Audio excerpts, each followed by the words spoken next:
In today's video, I'm going to be repairing the leather seats in this vehicle. Now, not only are the bolsters fairly worn, but also the stitching in the middle of the seat has come apart. So I'm going to need to sew that up, as well as adding colour back to the worn parts of the seat again. Now, I sourced the colour restorer off of Amazon, and that cost me £10. And the leather stitching kit, again, was from Amazon, and I paid £5 for that. So this project's only going to cost me 15 quid, which is obviously a lot cheaper than replacing the seat or their covers. So let's crack on and remove these seats so that I can get the cover off.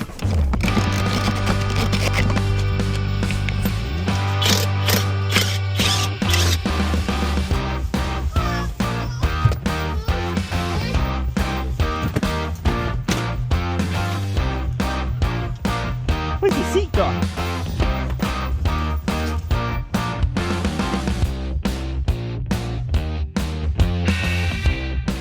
And with the seat removed, we just need to take off the seat rails.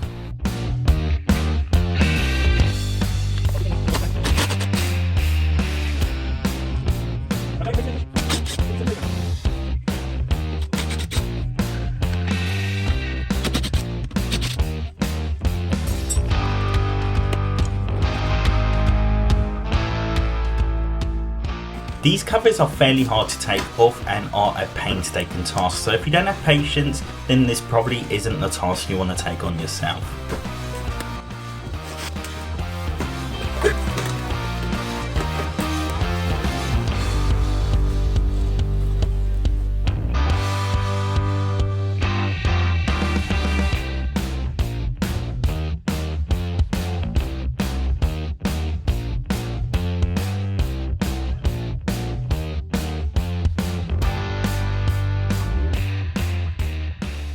Now, with the seat covers finally removed, I can begin sewing it back up. Now, these needles do come with a hole punching kit, which would make your life a lot easier. However, I decided to just use a pair of pliers and force the needle through the leather. It was painstaking, I'm not going to lie. And also I sewed it a little bit lower than the original line because I was initially worried that when I pulled the leather together I may accidentally stitch it too tightly, and this way I can just add an extra stitching in above the original one, because when you have that massive hole there in the seat, it's really difficult to align the leather with how you're going to want it to sit perfectly.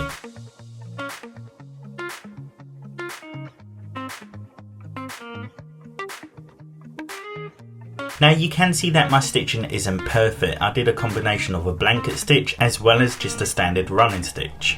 And now with the stitching complete, it is time to put the seat back together. And I thought removing the seat cover was a bit of a nightmare, but putting it back on was dreadful. But with the cover back onto the foam, it was all plain sailing from there. It's pretty easy to get it back onto the base and reattaching the rails.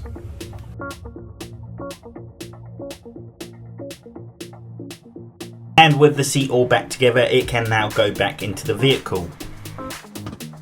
Now guys, it is a very bad idea to use an impact wrench to do up these bolts. You should always use a torque wrench and do it to the right specification. And with the seat tightened back into position, I'm going to use that colour restorer and hopefully get the seat looking nice and fresh again. I'm hoping that once the seat has a bit of use, the leather will stretch back to the original position, because at the moment it does look a little bit stretched in places.